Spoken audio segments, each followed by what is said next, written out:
안녕하세요. 수서동행교회 정윤환 목사입니다. 오늘 이 아침에도 말씀을 또 사모함으로 오늘 하루 또 하나님께서 어떤 말씀을 주셨을까, 또 그렇게 기대하는 마음으로 이 자리 가운데 나오신 여러분 주님의 이름으로 축복하고 환영합니다. 오늘도 분명히 하나님께서 우리에게 오늘 하루 붙잡고 살아갈, 이번 한 주를 붙잡고 살아갈 그 은혜의 말씀을 준비해 놓으신 줄로 믿습니다.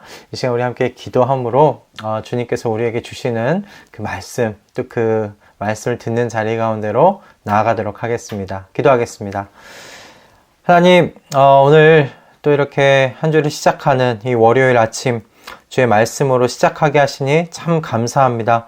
주의 말씀을 또 듣고 기도하며 묵상할 수 있는 건강과 또 그런 시간을, 우리에게 장소를 허락해 주신 주님 감사하며 주님께서 우리에게 오늘 또 주실 그 은혜의 말씀을 기대하는 마음으로 주님 나아가오니, 주님 우리의 이 기대하는 이 마음 가운데 주님 준비해 놓으신 말씀으로 보답하여 주시옵소서, 화답하여 주시옵소서.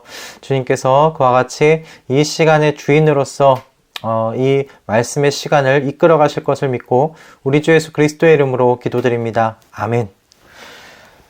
오늘 우리에게 주시는 하나님의 말씀은 창세기 17장 1절에서 8절까지의 말씀입니다.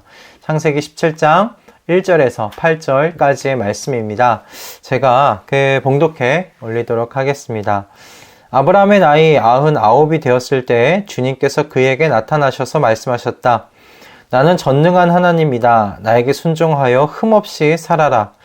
나와 너 사이에 내가 몸소 언약을 세워서 너를 크게 번성하게 하겠다. 아브라함이 얼굴을 땅에 대고 엎드려 있는데 하나님이 그에게 말씀하셨다. 나는 너와 언약을 세우고 약속한다. 너는 여러 민족의 조상이 될 것이다. 내가 너를 여러 민족의 아버지로 만들었으니 이제부터는 너의 이름이 아브람이 아니라 아브라함이다. 내가 너를 크게 번성하게 하겠다. 너에게서 여러 민족이 나오고 너에게서 왕들도 나올 것이다. 내가 너와 세우는 언약은 나와 너 사이에 맺는 것일 뿐 아니라 너의 뒤에 오는 너의 자손과도 대대로 세우는 영원한 언약이다. 이 언약을 따라서 나는 너의 하나님이 될 뿐만 아니라 뒤에 오는 너의 자손의 하나님도 될 것이다. 내가 지금 나그네로 사는 이 가나안 땅을 너와 내 뒤에 오는 자손에게 영원한 소유로 모두 주고 나는 그들의 하나님이 될 것이다. 아멘. 오늘 본문엔 하나님께서 13년의 이 공백을 깨시고 아브라함에게 나타나셔서 다시금 언약하시는 내용으로 이렇게 구성이 되어 있습니다. 그런데 이 17장에서 하나님께서 아브람과 언약하시는 내용이 사실 그 전과 좀 사뭇 다른 구석이 있습니다. 좀 더 이렇게 구체적이 된 것을 우리가 볼 수가 있어요. 아브람의 이름을 아브라함으로 개명시켜 주시죠. 그리고 그에게 하늘의 별과 같은 자손들을 주시겠다고 하셨던 그 말씀이 진짜 실제로 이루어질 것에 대하여 이렇게 이름을 바꾸시면서 더욱더 확실하게 확언하시는 것을 보게 됩니다. 게다가 이제 이 언약은 아브라함과 하나님과의 언약만이 아니라 이제 이 언약이 아브라함 이후에 하나님과 이 자손들 간의 그런 언약으로, 이게 영원한 언약으로 바뀌어가는 것, 좀 더 구체적이 되는 것을 보게 됩니다. 여러분, 이것이 얼마나 큰 축복입니까? 그죠? 아브라함의 하나님으로 끝나는 것이 아니라 아브라함에게서 난 모든 자녀들의 하나님이 되어주신다니, 이보다 큰 축복이 어디 있겠어요? 하나님께서 그렇게 말씀하셔요. 나는 아브라함의 하나님이다 라고 말씀하시는 것뿐만 아니라 나는 이제 그들의 하나님이 될 것이다, 이렇게 말씀해 주시는 거죠. 그러나 여러분, 하나님께서 아브라함에게 이렇게 나타나셔서 언약을 더욱더 구체적으로 말씀해 주시는데, 이 아브라함으로 이름을 개명해 주시기까지 지금 공백이 몇 년이냐면요, 13년의 공백이 있어요. 아브람이 이스마엘을 얻을 때가 86살이었다고 합니다. 근데 지금 99살에 이 하나님께서 아브라함에게 나타나시니까 13년의 공백이 있는 것이죠. 그러니까 이 13년의 공백 동안에 어떤 하나님께서 아브라함에게 나타나셔서 특별한 말씀도 없으셨다는 의미이고요. 그리고 아브람과 사레의 그 몸에 어떤 특별한 징후조차 없었던 그런 13년의 기간이었다라는 것입니다. 분명히 하나님과 어떤 특이한 만남이 있었다면 성경은 그것을 기록했을 것입니다. 그리고 아브람과 사레의 몸에 어떤 약속의 자손이 잉태할 만한 그러한 일들이 이슈가 있었다면 기록이 되어 있었겠지요. 그런데 그런 기록이 없었다는 것을 보면 이 13년은 아무런 특이점이 없었던 그런 시기였다는 거예요. 그러므로 여러분, 이 13년은 어떤 시간이었는가? 아브람과 사레의 몸이 더 이상 자녀를 잉태할 수 없는, 그러니까 완전한 죽음에 이른 몸으로 되어버리는 시간이었다는 것입니다. 이 13년의 시간 동안 여러분, 사레는 또 얼마나 사레대로 힘든 시간을 보냈겠습니까? 얼마나 수많은 그런 생각 속에 살았겠어요. 여종의 몸에서 난 이스마엘을 볼 때마다 여러분, 이 사레의 마음이 어땠을까요? 아브라함에게 자녀를 낳아주지 못하는 그 자기 자신에 대한 자책, 그리고 왜 아브라함에게 자손에 대한 약속을 해 주시면서 자기 자신을 통해서 자손을 낳도록 하지 않으시는지, 이스마엘이 정말 하나님께서 아브라함에게 주신 약속의 자손이라면 왜 아브라함의 본처인 자신이 있을 때 그 약속을 주셔서 헛된 어떤 꿈을 꾸게 하시는가? 그런 하나님에 대한 원망이 이 13년 동안 있지 않았겠습니까? 또 아브라함은 어땠을까요? 그 힘들어하는 사랑하는 아내를 보면서 그 아내로부터 자녀를 받지 못하고 대신에 이 여종을 통해서 이 아들을 받았단 말이에요. 그런 방법이라면 하나님께서 이렇게까지 자신과 사레를 고생시키실 필요가 있었을까라는 생각 들지 않았겠어요? 주변의 사람들이 자녀가 없을 경우에 그렇게 얻을 수 있는, 첩을 통해서 얻을 수 있는 그런 방법이라면, 그 인간적인 방법이라면 이 약속의 자손에 대한 이 희망은 사레에게 희망 고문이지 않겠습니까? 아브람과 사레의 입장에서 이스마엘이 진정으로 하나님의 약속의 자녀라면 하나님께서는 그들에게 사실 그동안 희망 고문하신 것이라는 그러한 생각을 가졌을 것 같아요. 근데 그런 가운데 하나님께서 13년 만에 지금 나타나신 겁니다. 99살.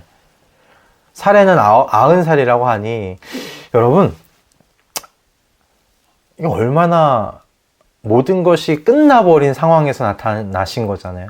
어떤 희망도 없는 그런 철저하게 광야 같은 그런 인생 가운데 하나님께서 나타나셨습니다. 그리고 말씀하세요. 나는 전능한 하나님이다. 나는 전능한 하나님이다. 내게 순종하여라. 나에게 순종하여라. 흠없이 살아라. 이렇게 말씀하신단 말이에요. 근데 이 말씀을 원어 그대로 해석하면 이런 말입니다.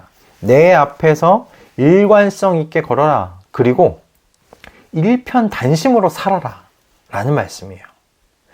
내 앞에서 일관성 있게 걷고 일편단심으로 살아라. 지금 그렇게 하나님께서 13년 만에 나타나셔서 말씀하고 계시는 겁니다. 아브라함에게 하갈을 통해서 아들을 가진 그 일에 대해서 하나님께서 지금 말씀하시고 계신 거죠. 하나님의 전능하심과 신실하심을 일편단심으로 믿고 이제 다른 인간적인 그 자구책을 여러분 강구하지 말아라 라고 지금 말씀하고 계시는 겁니다.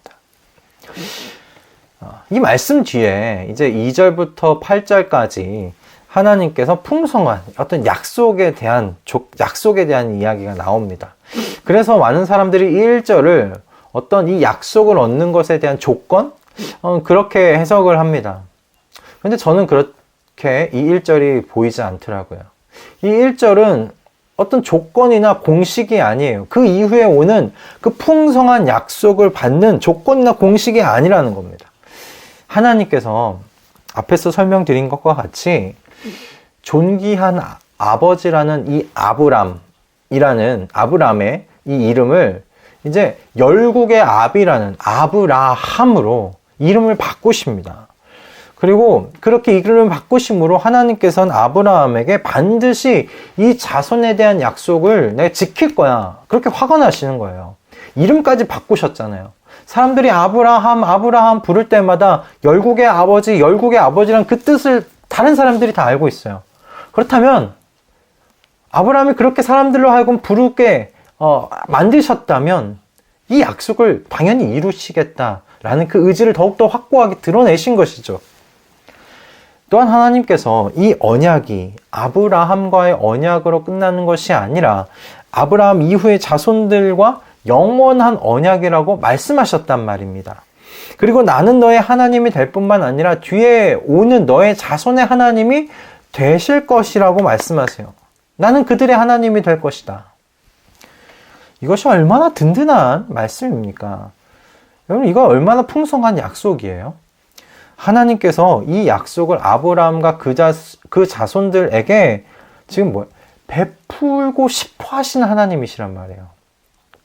즉, 저와 여러분에게 하나님께서는 그러니까 자녀들에게 복 주시기를 원하시는 하나님이시란 말씀입니다. 2절과 8절에 나와 있는 이 풍성한 이 약속, 거의 일방적인 이 약속을 보면 하나님께서 자녀들에게 복을 주길 원하시는 하나님이시라는 것이 여러분 드러납니다. 그러므로 여러분 1절의 이 말씀은 하나님 아버지의 마음으로 이렇게 받아들여야 돼요. 아버지의 마음으로 읽어야 돼요. 그저 수학 공식과 같이 이렇게 살면 내가 이 아래의 약속을 너한테 이루어 줄 거야. 근데 너가 이렇게 살지 않으면 이 조건을 뒤에 있는 조건을 완수하지 않으면 이 약속대로 하지 않을 거야. 이런 게 아니라는 거예요. 그럼 하나님께서 아브라함에게 이렇게 말씀하시는 겁니다. 내가 나를 전능한 하나님, 신실한 하나님으로 믿는다면 그 믿음을 일관성 있게 유지해라. 세상의 방식에 기웃기웃 거리지 말고 나를 향해서 일편단심으로 나아와라. 내가 그렇게 일편단심의 길로 걸어야 내가 내게 약속한 이 풍성한 약속을 줄 수가 있단다. 내가 너의 자손의 하나님이 되기를 정말로 너가 바라느냐? 그렇다면 내가 전능하고 신실한 하나님이라는 것을 믿고 그 길을 일관성 있게 걸으며 내게 일편단심인 삶의 그 방식대로 살아봐라 라고 말씀하시는 거예요. 하나님께서 이렇게 1절의 말씀을 주신 데는 지금 2절과 8절에 2절부터 8절에 있는 이 복을 주시고 싶으신 거예요. 받게 하고 싶으신 거예요. 그래서 말씀하시는 거예요. 나 전능한 하나님이야. 나 약속 지키는 하나님이야. 그러니 내 앞에서 일관성 있게 살아. 그 믿음 그대로, 그 일관성 있게 그 믿음 그대로 끌고 가며 살아. 일편단심인 삶으로, 일편단심으로 내 앞에서 걸어가. 말씀해 주시는 거죠. 우리는 2절과 8절에 있는 이 약속에 대해서 참 큰 관심 있지 않습니까? 그죠? 복 받는 것 저도 좋아해요. 그래서 이 약속에 대해서 참 관심이 많아요. 만국의 아버지란 이름을 얻고 그렇게 되고 하나님께서 나의 하나님이 되어주실 뿐만 아니라 내 자녀의 하나님이 되어주신다는 것, 이런 약속에 정말 큰 관심이 있어요. 복 받기를 원하는 이 복은 내가 관심을 가지고 있어야 하는, 그렇죠, 하나님의 복 맞습니다. 그러나 우리는 그 1절의 말씀에 담겨있는 이 하나님 아버지의 그 마음에는 얼마나 여러분 관심을 가지고 계십니까? 하나님께서 왜 이 1절의 이 말씀을 하시고서 2절과 8절의 이 풍성하신 이 복된 약속을 주셨느냐라는 것이죠. 13년의 공백을 깨시고 하나님께서 직접 아브라함에게 찾아오셨습니다. 아브라함이 먼저 하나님을 찾은 것도 아니에요. 하나님이 먼저 직접 아브라함을 찾아서 내려오신 것입니다.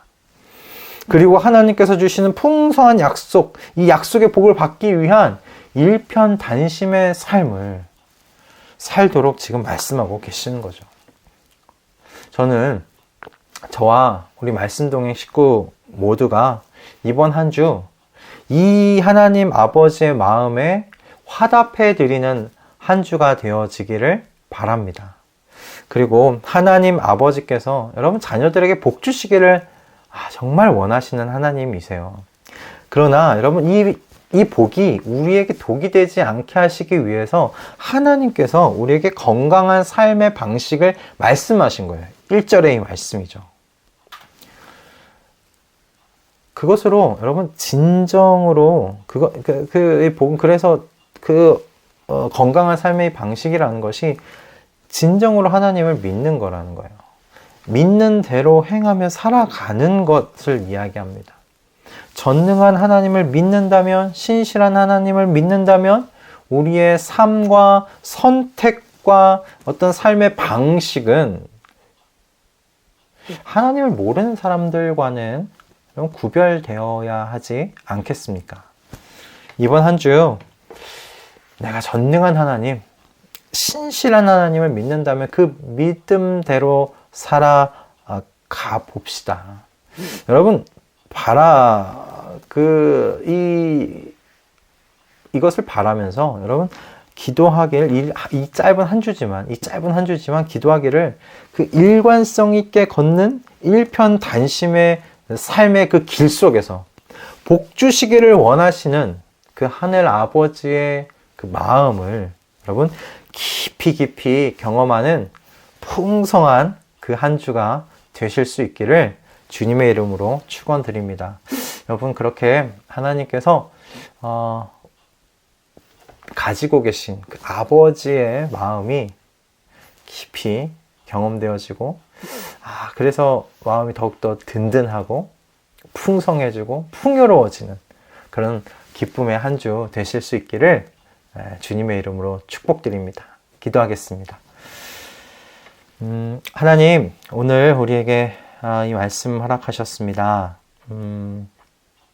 우리가 주님께서 주시는 그 약속에 얼마나 깊은 관심이 있고 많은 관심이 있습니까? 그러나 우리가 그만큼 하나님 아버지의 마음에 소홀했던 것을 용서해 주시옵소서. 우리 17장 1절에 담겨 있는 하나님 아버지의 마음을 오늘 읽어보려고 노력했습니다. 주님, 한 주간 더욱더 전능하신 하나님, 신실하신 하나님을 믿음으로 그 믿는 대로 행하며 살아가는 일관성 있는 삶 가운데 주님 앞에 일편단심의 그 마음을 올려드릴 수 있도록 인도하여 주시옵소서. 그래서 하나님 아버지의 깊으신 그 뜻과 그 마음을 더욱더 알아들이는, 그래서 풍요로운 한 주, 풍성한 한 주 그렇게 살아가도록 주님 우리를 인도하여 주시옵소서. 이끌어 가 주시옵소서. 감사드리오며 우리 주 예수 그리스도의 이름으로 기도드립니다. 아멘. 할렐루야. 오늘 한 주 시작하는 월요일인데 시작에 참 딱 걸맞는 말씀을 우리에게 또 허락하신 줄 믿습니다. 이 말씀을 굳게 붙잡고요. 오늘 하루도 여러분 주님께서 주시는 이 말씀의 울타리 속에서 하나님 아버지의 마음을 더 깊이 헤아려 드리고 알아가시는 귀하고 복된 이 한 날 되실 수 있기를 주님의 이름으로 축복합니다. 여러분 내일 또 아침에 하나님께서 우리에게 어떤 말씀 주셨을까 기대하는 마음으로 내일 아침 또 뵙도록 하겠습니다. 여러분 성령 충만하시고 승리하는 한 날 되실 수 있기를 바랍니다. 내일 뵙겠습니다.